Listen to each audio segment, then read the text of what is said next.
Imagine. Okay, a bathroom. A bathroom. It can be a bit like your bathroom if that helps. Probably only if your bathroom is quite nice. Yes, good point. This bathroom is, after all, a pretty nice bathroom. Fitted. The bath is one of those nice old baths where it has a curve along the side and it's held up by these tiny little brass feet. The walls are painted dark blue. There are side lights. A window. There is a big old sash window. Frosted. If this is anything like your bathroom, then yes, you can imagine your own bathroom if that helps. The rest of you will just have to work a bit harder. But that's okay. I mean, we all know what bathrooms are, so we'll be fine. This bathroom. It is the bathroom of an old Georgian flat in Northampton. And this woman. This woman is Amanda. Amanda is 43 years old. She is here, in the bath, in her high-ceilinged Georgian flat in Northampton, where she lives. Here, where she lives by herself. This is happening today, right now. Right now in Northampton. Today, Saturday the 23rd of November at 9 o'clock. Right now. She is soaking. Yesterday was a long day. God, what a mess. It really was a long, long day. In the bath. With the radio on Radio 4. Her bath full of salts from the Dead Sea.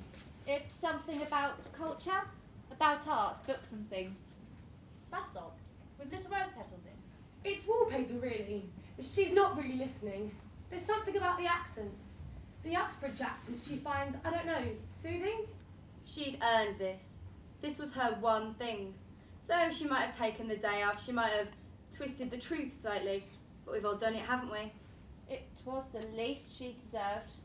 It was the least she could bloody well help for after putting up with what she puts up with. This.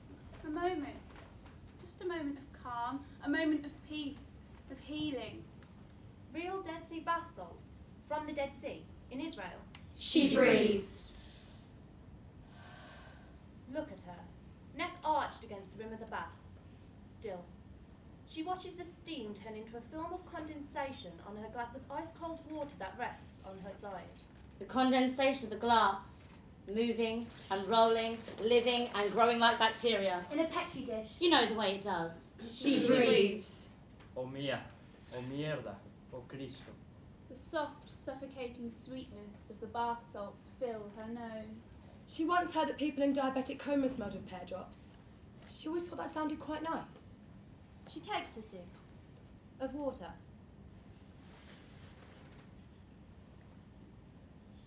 Gingerly places it back down at her side. Cold, cool, crisp. Okay. It's okay. Clean. Okay, let's just come clean. Amanda is a politician. She'd be happy for you to know this. It's all anyone judges her on anyway. And even politicians are sometimes entitled to calling a sickie, okay? You know that feeling when you just don't want to go into work? When you just can't face going in? He knows. He knows exactly how I feel.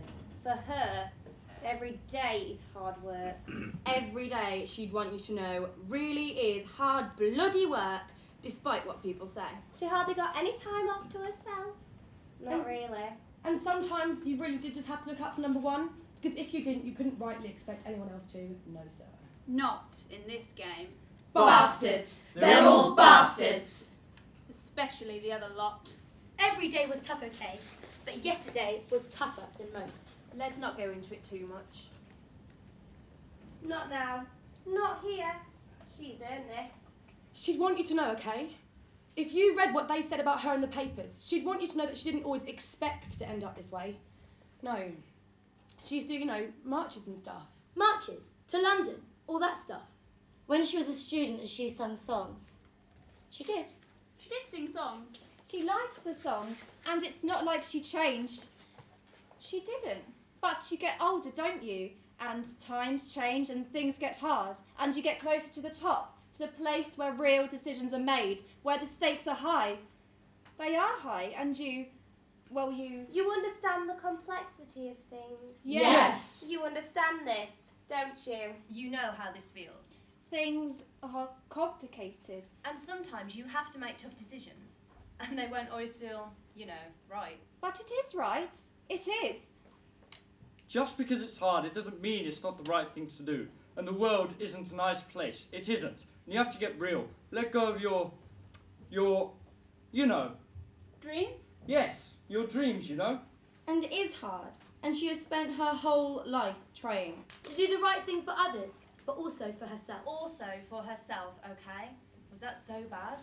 And you did have to look out on number 1, didn't you? Because who else bloody will? And sure, you can watch from the sidelines and have your principles, but even your principles aren't immune to the laws of the market.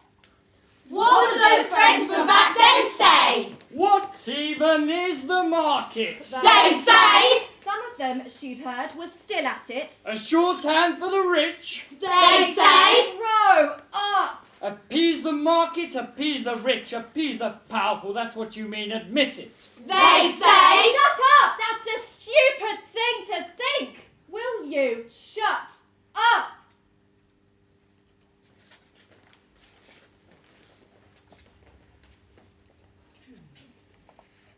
Now, right now, imagine.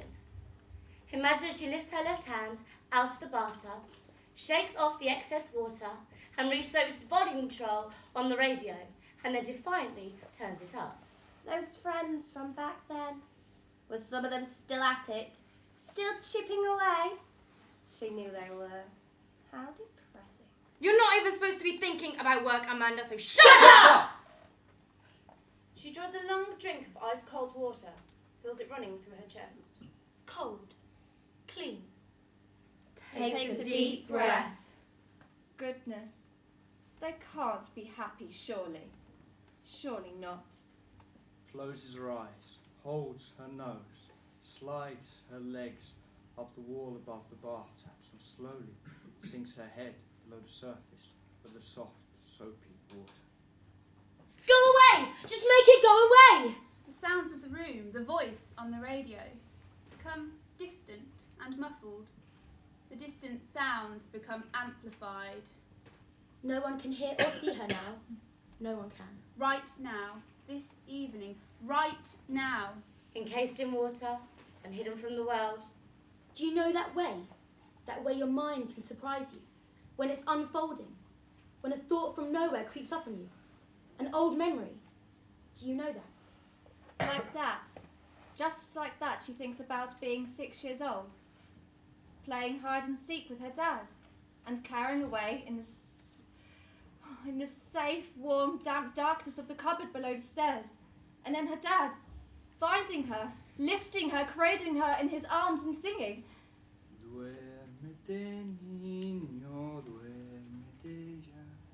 Si viene el coco te comerá. Safe Duérmete, here. niño, Down here. duérmete. Here. Safe. The soft, warm water encasing the skin. Distant sounds far away, close sounds distant. The world flattened out. If only we could flatten it all out, she thinks. Start again.